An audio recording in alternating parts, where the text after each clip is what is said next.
tutunni qaranglar mana. Shu quyosh bo'ladi ana shu. Qaranglar mana, hech narsa ko'rinmaydi.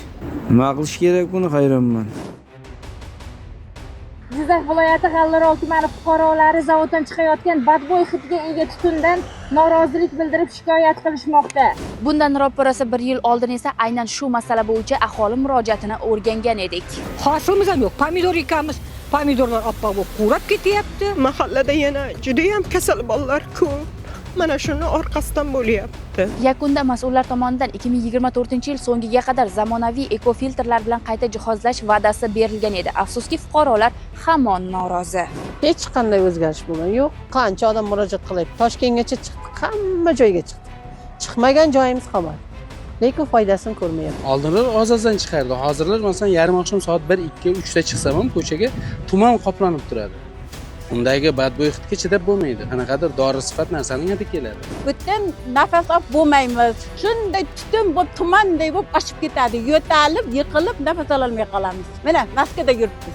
Holatga Jizzax viloyat ekologiya boshqarmasi rasmiy munosabat bildirdi. O'rganish natijalariga ko'ra hamma analizlarimiz normada ekanligi ko'rsatilgan.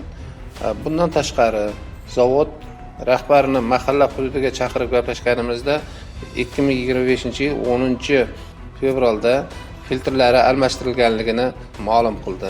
Nima sababdan holat hamon o'zgarishsiz qolmoqda? Biz zavod rahbarlariga yuzlandik.